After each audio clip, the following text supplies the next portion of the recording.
creepy as hell. At least there are lights down there. It says it's 8 degrees, a real feel, which is like crazy cold for here. It's cold, it's bloody cold.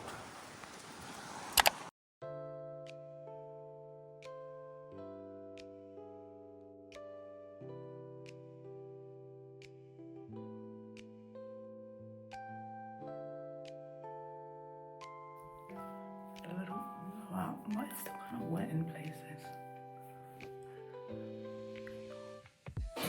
Bribe given. My bag doesn't close, but that's okay. I want to sort that out. Let's go. This is the real time.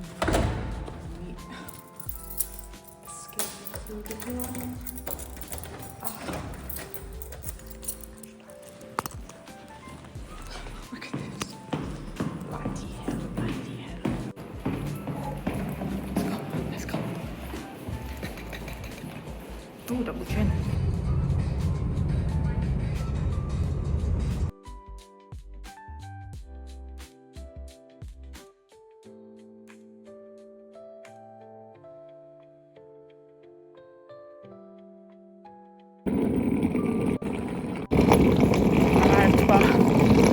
I'm pushing it with time.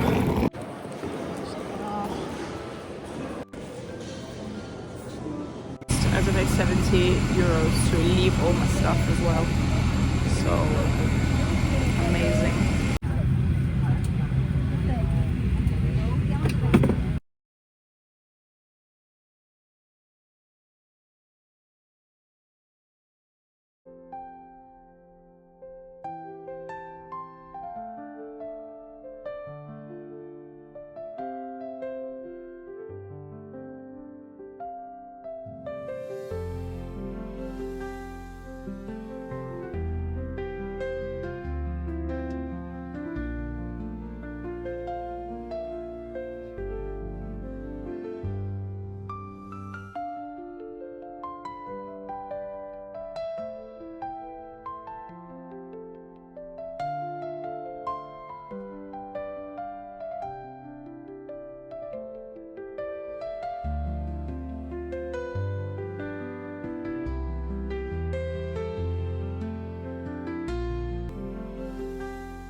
Plane.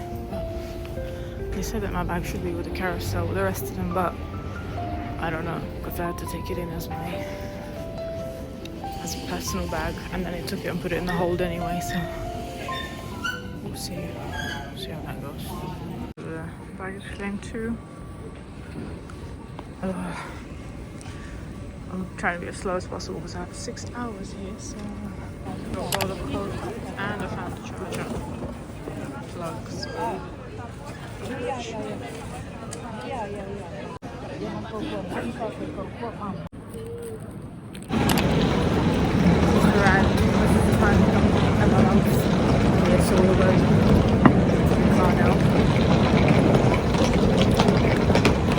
After 6 hours, probably more like 7 hours, but it's okay. My gang is getting me.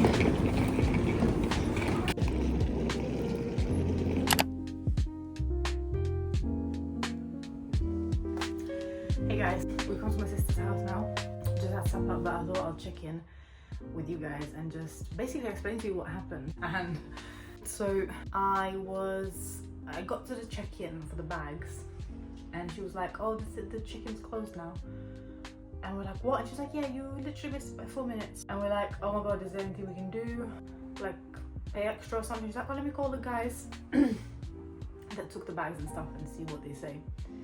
And she called them and they're like, "Yeah, no, it's too late basically.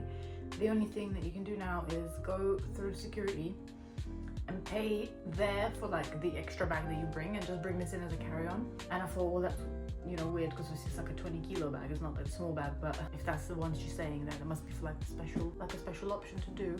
So I went, and as I was reaching security, the security was like, "Yeah, sure, obviously you can do that, but just to make sure you got no liquids in here." And I'm like, all I have is liquids in there because that's why I bought the bag, like the check-in bag. And he's like, yeah, no, you're gonna have to like take them out because it's like a carry-on now. And I thought, like, whether to leave it and just not do anything, but then I didn't have enough time to like take out my clothing from the bag and just like leave the bag and give to my boyfriend to take home, because probably I would have just done that instead of like having to waste all the like the drinks and the food and whatnot. But anyway, I was like, fine, let me leave it. Can you just pass these on to my boyfriend because he's still there? And they were like, we'll see with the supervisor what they say, blah blah blah. But anyway, I took all the liquids out and everything. Now I get to the like the boarding place and she's like, oh, you're the one that has to pay. And I was like, yeah. And she's like, there's 70 euros. So I paid the 70 euros for this bag that is essentially now just useless to me. And guess what? They didn't treat it as a carry-on at all. They still put it into the cargo hold. So there was no reason for them to take out all the liquids that they did, because they weren't treating it as a carry-on. Like, there was no point. There was literally no point to, like, I've paid the extra to take it in, so like my punishment for being late is like, fair enough, I'm late, it's my fault, it's 100% my fault if I'm late somewhere, but I've paid for that. And you're still putting it in the cargo hold, you're not taking it up into the plane, which I understand that maybe that's the liquid thing that you don't want the liquids in, etc. But so there was absolutely no reason to behave like that. There was no reason for them to do that. It was really devastating. But that was that. Then the flight itself was fine. I am a nervous flyer, but I did take medication for it, so that helped. That really helped. I think in general it helped with the whole morning, because I think I would have cried when they told me that I have to pay, like that they took the things out, and then when I saw them just putting it into the hold anyway, like out of frustration, I think I just would have burst into tears and just cried and cried.